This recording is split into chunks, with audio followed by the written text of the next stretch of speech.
nós vamos ler os primeiros capítulos de 2 Reis. Depois da morte de Acabe, Moabe rebelou-se contra Israel. Certo dia, Acasias caiu da sacada do seu quarto no palácio de Samaria e ficou muito ferido. Então enviou mensageiros para consultar Baal-zebube, deus de Ecrom, para saber se ele se recuperaria. Mas o anjo do Senhor disse ao tesbita Elias: vá encontrar com os mensageiros do rei de Samaria e pergunte a eles: acaso não há Deus em Israel? Por que vocês vão consultar Baal-zebube, deus de Ecrom?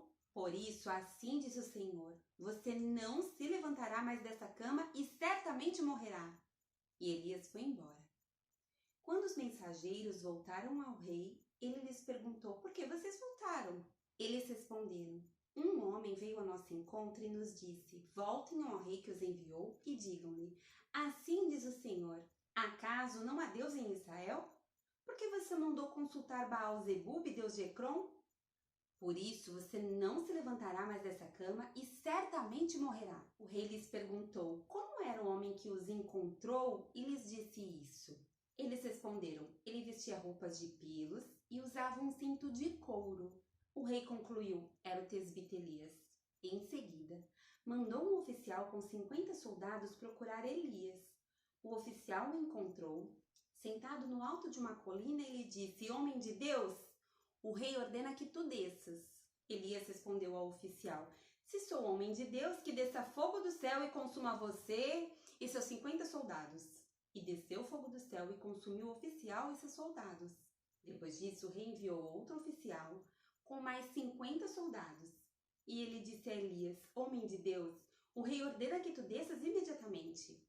Respondeu Elias: se sou homem de Deus, que desça fogo do céu e consuma você e seus 50 soldados. De novo, o fogo de Deus desceu do céu e consumiu o oficial e seus soldados. Então o rei enviou um terceiro oficial com outros 50 soldados. O oficial subiu o monte, caiu de joelhos diante de Elias e implorou: homem de Deus, tem consideração por minha vida e pela vida desses 50 soldados, teus servos. Sei que desceu fogo do céu e consumiu os 2 primeiros oficiais com todos os seus soldados, mas agora tem consideração por minha vida. O anjo do Senhor disse a Elias: acompanhe-o, não tenha medo dele. Então Elias se levantou, desceu com ele e foi falar com o rei. Ao chegar, disse ao rei: assim diz o Senhor: acaso não há Deus em Israel? Por que você mandou consultar Baal-zebube, deus de Ecrom? Por isso você não se levantará mais dessa cama e certamente morrerá. E Acasias morreu, conforme a palavra do Senhor anunciada por Elias. Como não tinha filhos, Jorão foi o seu sucessor no 2º ano do reinado de Jeorão, rei de Judá, filho de Josafá. Os demais acontecimentos do reinado de Acasias e suas realizações estão escritos nos registros históricos dos reis de Israel. Quando o Senhor levou Elias aos céus num redemoinho, aconteceu o seguinte: Elias e Eliseu saíram de Gilgal e no caminho disse-lhe Elias: fique aqui, pois o Senhor me enviou a Betel. Eliseu, porém, disse: juro pelo nome do Senhor e por tua vida que não te deixarei ir só. Então foram a Betel. Em Betel, os discípulos dos profetas foram falar com Eliseu e perguntaram: você sabe que hoje o Senhor vai levar para os céus o seu mestre, separando-o de você? Respondeu Eliseu: sim, eu sei, mas não fale nisso. Então Elias lhe disse: fique aqui, Eliseu, pois o Senhor me enviou a Jericó. Ele respondeu: juro pelo nome do Senhor e por tua vida que não te deixarei ir só. Desceram então a Jericó. Em Jericó, os discípulos dos profetas foram falar com Eliseu e lhe perguntaram: você sabe que hoje o Senhor vai levar para os céus o seu mestre, separando de você? Respondeu Eliseu: sim, eu sei, mas não fale nisso. Em seguida, Elias lhe disse: fique aqui, pois o Senhor me enviou ao rio Jordão. Ele respondeu: juro pelo nome do Senhor e por tua vida que não te deixarei ir só. Então partiram juntos. 50 discípulos dos profetas os acompanharam e ficaram olhando à distância quando Elias e Eliseu pararam à margem do Jordão. Então Elias tirou o manto, enrolou-o e com ele bateu nas águas. As águas se dividiram e os dois atravessaram em chão seco. Depois de atravessar, Elias disse a Eliseu: o que eu posso fazer em seu favor, antes que eu seja levado para longe de você? Respondeu Eliseu: faze de mim o principal herdeiro do teu espírito profético. Disse Elias: seu pedido é difícil. Mas se você me vir quando eu for separado de você, terá o que pediu. Do contrário, não será atendido. De repente, enquanto caminhavam e conversavam, apareceu um carro de fogo e puxado por cavalos de fogo que os separou. E Elias foi levado aos céus num redemoinho. Quando viu isso, Eliseu gritou: meu pai, tu eras como os carros de guerra e os cavaleiros de Israel. E quando já não podia mais vê-lo, Eliseu pegou as próprias vestes e as rasgou ao meio. Depois pegou o manto de Elias que tinha caído e voltou para a margem do Jordão. Então, bateu nas águas do rio com o manto e perguntou: onde está agora o Senhor, o Deus de Elias? Tendo batido nas águas, elas se dividiram e ele atravessou. Quando os discípulos dos profetas vindos de Jericó viram isso, disseram: o espírito profético de Elias repousa sobre Eliseu. Então foram ao seu encontro, prostraram-se diante dele e disseram: olha, nós, teus servos, temos 50 homens fortes. Deixa-os sair à procura do teu mestre. Talvez o Espírito do Senhor o tenha levado e deixado em algum monte ou em algum vale. Respondeu Eliseu: não mandem ninguém. Mas eles insistiram, até que constrangido consentiu: podem mandar os homens. E mandaram 50 homens, que procuraram Eliseu por 3 dias, mas não o encontraram. Quando voltaram a Eliseu, que tinha ficado em Jericó, ele lhes falou: não lhes disse que não fossem? Alguns homens da cidade foram dizer a Eliseu: como podes ver, esta cidade está bem localizada, mas a água não é boa e a terra é improdutiva. E disse ele: ponham sal numa tigela nova, tragam-na para mim. Quando a levaram, ele foi à nascente, jogou o sal ali e disse: assim diz o Senhor: purifiquei esta água. Não causará mais morte, nem deixará a terra improdutiva. E até hoje a água permanece pura, conforme a palavra de Eliseu. De Jericó, Eliseu foi para Betel. No caminho, alguns meninos que vinham da cidade começaram a caçoar dele, gritando: suma daqui, careca! Voltando-se, olhou para eles e os amaldiçoou em nome do Senhor.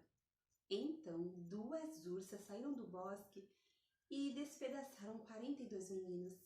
De Betel prosseguiu até o Monte Carmelo e dali voltou para Samaria.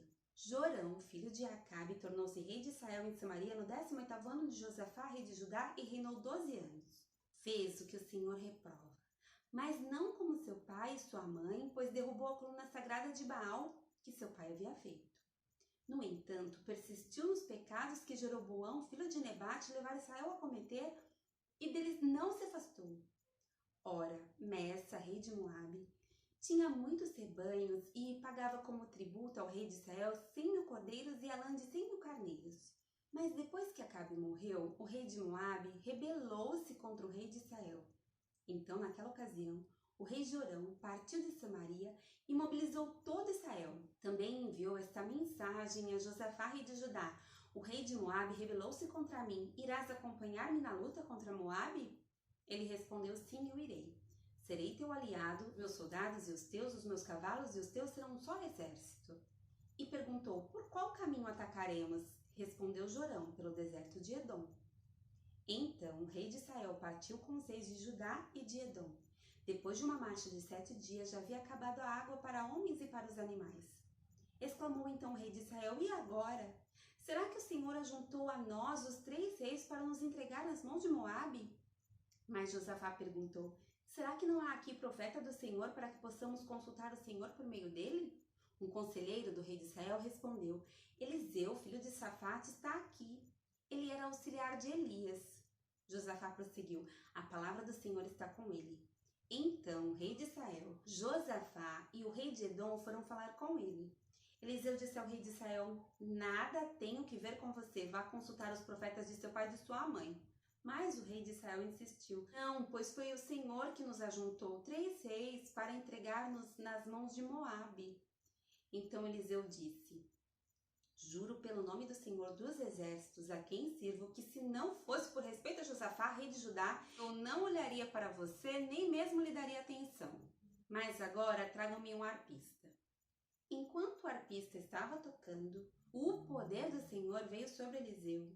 E ele disse: assim diz o Senhor: cavem muitas cisternas neste vale. Pois assim diz o Senhor, vocês não verão vento nem chuva. Contudo, este vale ficará cheio de água e vocês, seus rebanhos e seus outros animais beberão. Mas para o Senhor isso ainda é pouco. Ele também lhes entregará Moabe nas suas mãos. Vocês destruirão todas as suas cidades fortificadas e todas as suas cidades importantes. Derrubarão toda a árvore frutífera, taparão todas as fontes e encherão de pedras todas as terras de cultivo. No dia seguinte, na hora do sacrifício da manhã, a água veio descendo na direção de Edom e alagou a região. Quando os moabitas ficaram sabendo que os reis tinham vindo para atacá-los, todos os que eram capazes de empunhar armas, do mais jovem ao mais velho, foram convocados e posicionaram-se na fronteira. Ao se levantarem na manhã seguinte, o sol refletia na água. Para os moabitas que estavam defronte dela, a água era vermelha como sangue. Então gritaram: é sangue! Os reis lutaram entre si e se mataram. Agora é o saque, Moabe! Quando, porém, os moabitas chegaram ao acampamento de Israel, os israelitas os atacaram e os puseram em fuga. Entraram no território de Moabe e o arrasaram, destruíram as cidades, e quando passavam por um campo cultivável, cada homem atirava uma pedra até que ficasse coberto. Taparam todas as fontes e derrubaram toda a árvore frutífera. Só Kir-Aresete ficou com as pedras no lugar, mas homens armados de atiradeiras a cercaram e também a atacaram. Quando o rei de Moabe viu que estava perdendo a batalha, reuniu 700 homens armados de espada para forçar a passagem para alcançar o rei de Edom, mas fracassou. Então pegou seu filho mais velho, que devia sucedê-lo como rei, e o sacrificou sobre o muro da cidade. Isso trouxe grande ira contra Israel, de modo que eles se retiraram e voltaram para sua própria terra.